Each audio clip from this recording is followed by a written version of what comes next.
Hello students, कैसे हैं आप सब। मैं उम्मीद करता हूं आप सब खैरियत से होंगे। आज की इस वीडियो में हम अकाउंटिंग क्वेश्चन को मज़ीद डिस्कस करेंगे। ये जो स्लाइड आप यहाँ पर देख रहे हैं ये अकाउंटिंग क्वेश्चन का कंसेप्ट और डेफिनेशन है जो मैंने इस वीडियो से पहले वाली वीडियो में आपको सिखाया था। अगर आपने वीडियो नहीं देखी तो ये टॉप राइट बॉटम में इसी वीडियो का लिंक मौजूद होगा। आपको पहले अकाउंटिंग क्वेश्चन के कंसेप्ट की वीडियो देखनी चाहिए। बहुत छोटी वीडियो है जिसमें अकाउंटिंग क्वेश्चन बड़े आसान वर्ड्स में सिखाया गया है कि अकाउंटिंग क्वेश्चन होती क्या है।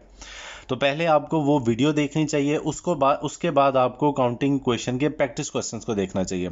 तो खाली काउंटिंग क्वेश्चन को समझ लेना तो काफ़ी नहीं है, इसके प्रैक्टिस क्वेश्चन भी एग्जाम में पूछे जाते हैं। तो आपको प्रैक्टिस क्वेश्चंस भी आने चाहिए। 10 या 20 नंबर का क्वेश्चन पेपर में आता है। तो चलें देखते हैं काउंटिंग क्वेश्चन का प्रैक्टिस क्वेश्चन आपको किस तरह का आता है और इसे आपने पेपर में कैसे अटेम्प्ट करना है।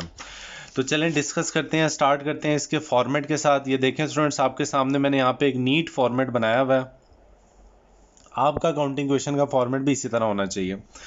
सबसे पहले एक डेट का कॉलम होगा और उसके बाद आपने पेज का जो ज़्यादा हिस्सा है उसमें एसेट्स लिखने हैं। ज़्यादा एरिया आपने एसेट्स के लिए छोड़ना है। फिर इक्वल टू का निशान लगाना है और उसके बाद आपने लिखना है लाइबिलिटीज़ एंड ऑनर्स इक्विटी, या इसकी जगह लाइबिलिटीज़ प्लस ऑनर इक्विटी भी लिखा जा सकता है। ठीक है, ये आपकी टॉप लाइन हो जाएगी। ये पूरी लाइन आपने मार्कर के साथ लिखनी है। उसके बाद दूसरी लाइन आपने खाली छोड़नी है जिसमें हम तमाम एसेट्स लिखेंगे। फिर ये जो थर्ड लाइन है यहाँ से आपने वर्किंग स्टार्ट करनी है। ये जो डॉटेड लाइन मैंने यहाँ पे बनाई है ये आपके कॉपी या रजिस्टर की लाइन है, ये आपने ड्रॉ नहीं करनी। आपने सिर्फ वो लाइन ड्रॉ करनी है जो यहाँ पे आपको डार्क में नज़र आ रही है, सिर्फ वही लाइन आपने ड्रॉ करनी है। ठीक है, बाकी सिर्फ आपकी अंडरस्टैंडिंग के लिए है कि आप देख सकें कि कॉपी में आपने कितनी लाइन्स छोड़नी है और कितनी लाइंस पे आपने क्वेश्चन अटेम्प्ट करना है। तो ये आपके काउंटिंग क्वेश्चन का सिंपल फॉर्मेट है। जस्ट 2 कॉलम है, एक डेट का और बाकी कॉलम में काउंटिंग क्वेश्चन लिखिए assets equal to liabilities plus capital, और पेज का ज़्यादा हिस्सा आपने एसेट्स के लिए छोड़ दिया। अब स्टार्ट करते हैं हम अपने पहले एक्टिविटी क्वेश्चन के साथ। स्टूडेंट्स, आपकी स्क्रीन पे ये क्वेश्चन एक शो हो रहा होगा। इस क्वेश्चन में आप देख सकते हैं लिखा हुआ है कि show the effects of business transactions upon the accounting equation. Accounting question पे इन तमाम ट्रांजैक्शंस का हमने इफेक्ट शो करना है कि अकाउंटिंग क्वेश्चन पे इन ट्रांजैक्शंस का क्या फ़र्क पड़ेगा। तो पहली ट्रांजैक्शन पढ़ते हैं। इसकी पहली ट्रांजैक्शन में लिखा हुआ है मिस्टर अजान started business with ₹500,000 cash. Mister अजान ने 5 लाख रुपए के साथ बिजनेस स्टार्ट किया। तो आ जाएं अपनी इस अकाउंटिंग क्वेश्चन पे। अभी देखें बिजनेस बिल्कुल स्टार्ट है, बिल्कुल न्यू हमने ये इसको शुरू किया। अभी इसमें कुछ भी नहीं है, खाली है बिजनेस। तो नया बिजनेस मिस्टर अजान ने स्टार्ट किया है 5 लाख रुपए के साथ। आपने हर ट्रांजैक्शन को पहले तो उसका मतलब समझना है कि इसका मतलब क्या है। वो जब मतलब समझ आ जाए फिर आपने काउंटिंग क्वेश्चन पे आना है और देखना है कि इसकी एसेट साइड पे क्या इम्पैक्ट या क्या असर पड़ेगा। देखें, जब मिस्टर अजान ने बिजनेस स्टार्ट किया कैश के साथ तो बिजनेस में अभी सिर्फ एक एसेट मौजूद है और वो है कैश। तो आपने यहाँ पे एसेट में इधर लिख देना है कैश। ठीक है, पहली लाइन आपने हमेशा ब्लैंक छोड़नी है और ये हम पहली ट्रांजैक्शन कर रहे हैं। यहाँ पे डेट आ गई, अगर क्वेश्चन में डेट होगी तो आपने डेट लिखना है। अदरवाइज जिस तरह से क्वेश्चन आपकी स्क्रीन पे शो हो रहा है इसमें पॉइंट नंबर 1 है तो आपने पॉइंट नंबर 1 लिख देना है। और कैश के बिल्कुल नीचे आपने यहाँ पे लिखना है कैश 500,000। ठीक है, ये हमारे पास पहला एसेट आ गया 5 लाख रुपए के साथ। जो दूसरी साइड है वो बताती है कि इन पैसों का सोर्स क्या है। अगर हमने पैसे उधार लिए हैं तो लायबिलिटी है, अगर ऑनर ने खुद से पैसे लगाए हैं तो वो ऑनर्स इक्विटी है। अब यहाँ पे हम ऑनर्स इक्विटी के नीचे लिखेंगे इधर लास्ट में कैपिटल। ठीक है, तो ये 5 लाख रुपए जो है ये ऑनर का कैपिटल है, तो कैपिटल के नीचे लिखने हैं आपने यहाँ पे 5 लाख रुपए। ठीक है, उसके बाद ये पूरी लाइन आपने लगानी है डार्क लाइन और फिगर्स को नीचे उतारना है। इस डैश का मतलब है 0 प्लस 500,000 ये आ जाएगा 500,000, 5 लाख। उसके बाद यहाँ पे इक्वल टू का निशान भी लिखना है आपने, यहाँ भी इक्वल टू का निशान आएगा और 0 प्लस 5 लाख ये आ जाएगा 5 लाख। तो ये पहली ट्रांजैक्शन हमने ये जो पॉइंट नंबर 1 था यहाँ पे इसका इफेक्ट दिखाया और फिगर्स नीचे उतार ली। अब पहली ट्रांजैक्शन जब बिजनेस में हुई उसके बाद बिजनेस में कैश मौजूद है 5 लाख का और कैपिटल मौजूद है 5 लाख का। ये अलग अलग नहीं है, ये कैश मौजूद है और ये वही कैश है जो कैपिटल 5 लाख वाला था। ठीक है, देखें जी, अब नेक्स्ट ट्रांजैक्शन आपकी स्क्रीन पे शो हो रही है। ही परचेज बिल्डिंग फॉर ₹200,000, उसने बिल्डिंग खरीदी है 2 लाख रुपए की। देखिए उसने किया ये है कि उसके पास कैश था 5 लाख रुपए का, ठीक है। उसने इस 5 लाख में से 2 लाख रुपया कैश दे दिया और बदले में उसने बिल्डिंग ले ली 2 लाख रुपए की, ठीक है। तो कैश में से 2 लाख निकल के चला गया और 2 लाख रुपए की नई बिल्डिंग आ गई। अब हम इस ट्रांजैक्शन का इम्पैक्ट देखेंगे कि इम्पैक्ट क्या होगा। सबसे पहले आपने इम्पैक्ट देखा करना है एसेट्स पे क्या इम्पैक्ट पड़ेगा। पहले तो सिर्फ कैश था हमारे पास, अब एक और एसेट आ गया बिल्डिंग। जैसे ही हम कोई नया एसेट खरीदेंगे आपने यहाँ पे प्लस का निशान लगाना है और यहाँ पे लिख देना है बिल्डिंग। नया एसेट इधर आ जाएगा बिल्डिंग के नाम से। अब इसका इम्पैक्ट दिखाएंगे। कैश में से 200,000, 2 लाख रुपया कम हो जाएगा। कैश में से 2 लाख माइनस कर देंगे। अकाउंटिंग में माइनस को इस तरह से ब्रैकेट लगा के शो किया जाता है। और बिल्डिंग आ गई 2 लाख की। बिल्कुल यहाँ पे बिल्डिंग के नीचे आपने फिगर लिखनी है इसी लाइन में 2 लाख रुपए, ठीक है। लाइबिलिटी पे क्या फर्क पड़ेगा? कोई फर्क नहीं पड़ेगा। कैपिटल पे क्या फर्क पड़ेगा? कोई फर्क नहीं पड़ेगा कैपिटल पर भी। तो ये दूसरी ट्रांजैक्शन थी, इसको फिगर्स नीचे उतारेंगे। 5 लाख में से 2 लाख माइनस करना है तो ये आ जाएगा 3 लाख, प्लस बिल्डिंग की फिगर अभी अभी बिल्डिंग खरीदी है, बिल्डिंग है 2 लाख रुपए की, इक्वल टू का निशान, और कैपिटल अभी भी है 5 लाख रुपए का, ठीक है। कोई प्रॉब्लम हो वीडियो को बैक करके दोबारा देख सकते हैं। कोई क्वेश्चन हो तो कमेंट सेक्शन में आप पूछ सकते हैं, मैं ज़रूर रिप्लाई करूंगा। तो दूसरी ट्रांजैक्शन के बाद कुछ ऐसा है कि बिजनेस में 2 एसेट्स मौजूद हैं। एक है कैश जिसकी मालियत है 3 लाख रुपए और बिल्डिंग है 2 लाख रुपए की, और कैपिटल है 5 लाख। आप दोनों साइड्स का टोटल करके चेक भी कर सकते हैं, 5 लाख ही बनता है और दोनों साइड स्टिल इक्वल है। अब आ जाते हैं थर्ड ट्रांजैक्शन की तरफ। ही परचेज फर्नीचर फॉर 50,000, 50,000 रुपए का उसने फर्नीचर खरीदा। तो तीसरी ट्रांजैक्शन करेंगे। 50,000 का फर्नीचर खरीदा है। कैश पे क्या इम्पैक्ट पड़ेगा कि कैश में से 50,000 रुपये कम हो जाएंगे। बिल्डिंग पे कोई इम्पैक्ट नहीं पड़ेगा। एक नया एसेट आ जाएगा हमारे पास फर्नीचर, तो यहाँ पे लिखेंगे फर्नीचर और इसके बिल्कुल नीचे यहाँ पे आपने फिगर लिखनी है 50,000, ओके। 3 लाख में से 50,000 माइनस करेंगे, 2,50,000। बिल्डिंग 2 लाख, ये प्लस का साइन लाजमी लगाना है, और फर्नीचर 50,000। ये 3 एसेट्स अब हमारे पास हो गए और यहाँ पे अभी कोई लाइबिलिटी नहीं है, सिर्फ और सिर्फ कैपिटल लिया है जिससे हम अभी बिजनेस कर रहे हैं।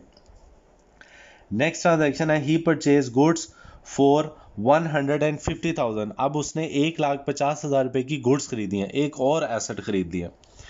तो कैश पे खरीदा है, कैश में से हम 1,50,000 माइनस कर देंगे। बिल्डिंग पे कोई इम्पैक्ट नहीं पड़ेगा, फर्नीचर पे कोई इम्पैक्ट नहीं पड़ेगा। एक नया एसेट आ जाएगा गुड्स, यहाँ पे लिख देंगे 100। कैपिटल पे कोई फर्क नहीं पड़ेगा। कैश रह गया remaining 1 lakh, building 2 lakh, furniture 50,000 और गुड्स 1,50,000 और कैपिटल 5 लाख। तो आप देखें इस वक्त बिजनेस में 4 ट्रांजैक्शंस हो चुकी हैं। 4 ट्रांजैक्शंस के बाद हमारे पास 4 एसेट्स अब मौजूद हैं। कैश मौजूद है 1 लाख, बिल्डिंग है 2 लाख, फर्नीचर 50,000 और गुड्स 1,50,000। सबका टोटल कर लें तो 5 लाख ही बनता है। चले जी next transaction. He purchase goods for ₹250,000 on credit. 2,50,000 रुपए की उसने गुड्स खरीदी हैं लेकिन उधार पे खरीदी हैं। तो कैश पे क्या फ़र्क पड़ेगा? जब हम उधार पे चीज़ें खरीदते हैं तो हमें पैसे तो देने नहीं पड़ते, कैश पे कोई फ़र्क नहीं पड़ेगा। बिल्डिंग पे कोई फ़र्क नहीं पड़ेगा, फर्नीचर पे कोई फ़र्क नहीं पड़ेगा। गुड्स अलबत्ता हमारी बढ़ जाएंगी 2,50,000 से, तो हम गुड्स में 2,50,000 ऐड कर देंगे। दूसरी साइड पे अगर हम आए तो उधार पे ख़रीदने से हमारी लाइबिलिटी बन जाती है, और जो उधार पे हम गुड्स खरीदते हैं उन लोगों को हम बोलते हैं क्रेडिटर्स, जिनके पैसे हमने देने होते हैं। तो ये हमारी लाइबिलिटी क्रिएट होगी बिजनेस की 2,50,000 रुपए की। कैपिटल पे कोई फर्क नहीं पड़ेगा। फिगर्स उतारेंगे। कैश है 1 लाख रुपए, बिल्डिंग है 2 लाख रुपए, फर्नीचर 50,000 रुपए और गुड्स 2,50,000। लाइबिलिटी है क्रेडिटर्स 2,50,000 और कैपिटल है 5 लाख रुपए। ठीक है जी। नेक्स्ट ट्रांजैक्शन देखते हैं। He paid cash 80,000 to creditors. Creditors वो लोग जिनको हमने पैसे देने थे, अब हमने उन्हें 80,000 रुपया दे दिया। जब हम अपनी कोई लाइबिलिटी पे कर देते हैं बिजनेस की, तो लाइबिलिटी कम हो जाती है। देखिए जी, कैश पे फ़र्क पड़ेगा कि कैश 80,000 रुपीज़ से कम हो जाएगा। बिल्डिंग पे कोई फ़र्क नहीं पड़ेगा, फर्नीचर पे कोई फ़र्क नहीं पड़ेगा, गुड्स पे कोई फ़र्क नहीं पड़ेगा। लाइबिलिटी हमारी डिक्रीज़ हो जाएगी 80,000 के साथ, क्योंकि हमने उसे पे कर दिया है। कैपिटल पे कोई फ़र्क नहीं पड़ेगा। कैश रह गया 20,000। बिल्डिंग है अभी भी 200,000, 2 लाख रुपए की। फर्नीचर है 50,000 रुपये का। गुड्स हैं 2,50,000 रुपये की। लाइबिलिटी हमारी रिमेनिंग है 170,000, बकाया हमने पे कर दिया। और कैपिटल अभी भी है 5 लाख रुपए का। ठीक है। नेक्स्ट ट्रांजैक्शन है ही पेड सैलरी 10,000 टू एम्प्लॉयज़। आप देख रहे हैं किसी ट्रांजैक्शन का कैपिटल पे इम्पैक्ट नहीं पड़ा। कैपिटल के इम्पैक्ट मैं आपको यहाँ पे बताने लगा हूँ कि हम कोई भी एक्सपेंस करेंगे तो कैपिटल में से लेस होगा, कोई भी लॉस होगा तो कैपिटल में से लेस होगा, कोई इनकम या प्रॉफिट होगी तो उसके कैपिटल में ऐड करेंगे, और अगर कोई न्यू इन्वेस्टमेंट होगी तो उसे भी हम कैपिटल में ऐड करेंगे। तो इन 4 चीज़ों का सिर्फ कैपिटल पे इम्पैक्ट होगा, इसके अलावा कोई इम्पैक्ट नहीं होगा। अब हमने सैलरी पे की है, ये एक्सपेंस है, तो एक्सपेंस का हम कैपिटल पे इम्पैक्ट करेंगे। पहले देखते हैं, कैश में से कम हो जाएगा 10,000 रुपीज़, क्योंकि हमने सैलरीज पे कर दी है। कैश देखें हमारा डिक्रीज होता है, जैसे जैसे कोई चीज़ खरीदते हैं या पे करते हैं कैश डिक्रीज हो जाता है। बिल्डिंग पे कोई इम्पैक्ट नहीं, फर्नीचर पे कोई इम्पैक्ट नहीं, गुड्स पे कोई इम्पैक्ट नहीं, लाइबिलिटी पे कोई इम्पैक्ट नहीं। एक्सपेंस पे करने से हमारा कैपिटल ज़रूर डिक्रीज हो जाएगा। कैश रह गया 10,000, बिल्डिंग 200,000, फर्नीचर 50,000, गुड्स 250,000, लाइबिलिटी 170,000 और कैपिटल 490,000। 10,000 से हमारा कैपिटल डिक्रीज हो गया। लास्ट ट्रांजैक्शन है he received commission ₹30,000 from customer. अब उसे कस्टमर से 30,000 रुपये की कमीशन रिसीव हुई है। अब कमीशन जो है वो इस बिज़नेस की इनकम है, और इनकम को हम कैपिटल में ऐड करते हैं। ये आपको चारों ट्रांजैक्शन जो कैपिटल का इम्पैक्ट है ये याद रखना पड़ेगा। तो अब हमें पैसे रिसीव हुए हैं 30,000, हम कैश में ऐड कर लेंगे 30,000। बिल्डिंग, फर्नीचर, गुड्स पे कोई इम्पैक्ट नहीं, लाइबिलिटी पे कोई इम्पैक्ट नहीं। 30,000 इनकम से हमारा कैपिटल बढ़ जाएगा। कैश हो गया हमारे पास 40,000, बिल्डिंग वही है 200,000 और फर्नीचर 50,000, गुड्स 250,000, लाइबिलिटी 170,000 और कैपिटल 520,000, 5,20,000। जब हम इन सारी ट्रांजैक्शन का इम्पैक्ट दिखा देंगे तो लास्ट में आपने दोनों साइड्स का टोटल करना है, जो कि इक्वल होना चाहिए। हम पहले एसेट साइड का टोटल कर लेते हैं। 40,000 plus 200,000 to 40,000 plus 50 to 90,000 plus 250, ये आ जाएगा 540,000 जी। तो यहाँ पे इस साइड का हम टोटल करें 5,20,000 और 1,70,000, तो ये बनता है 6,90,000। तो ये दोनों साइड मेरी टोटल नहीं आई। क्यों नहीं आई भी? दोनों साइड्स टोटल इक्वल आनी चाहिए थी, कहीं पे प्लस माइनस की मिस्टेक ज़रूर हुई होगी। ये देखें जी, 150 एंड 250,000 इन दोनों को ऐड करें तो ये बनता है 4 लाख। तो ये मैंने 1.5 लाख यहाँ पे कम लग दिया था। ये 4 लाख, 4 लाख और ये भी 4 लाख। 4 लाख और 50,000, 4,50,000 और 2 लाख ऐड करेंगे 6,50,000 और 40, ये बन जाएगा 6,90,000। ओके, ये काउंटिंग क्वेश्चन का फुल फ्लेज क्वेश्चन है, जिसमें आपने हर ट्रांजैक्शन का 1 बाय 1 इम्पैक्ट दिखाना है और लास्ट में टोटल इक्वल होना चाहिए, जिसे आपने मार्कर के साथ यहाँ हाईलाइट करके लिखना है। ये फॉर्मेट भी आप देख लें, किस तरह से फिगर्स उतारने के बाद प्लस और इक्वल टू का साइन आता है, लेकिन जब हम ट्रांजैक्शन शो करते हैं तो उसमें कोई भी प्लस या इक्वल टू का साइन नहीं होता। मज़ीद आने वाली वीडियोस में इसके हम मज़ीद 7 से 8 क्वेश्चंस करेंगे, जिसमें आप अकाउंटिंग क्वेश्चन के क्वेश्चंस को अच्छी तरह से समझ सकेंगे। ओके।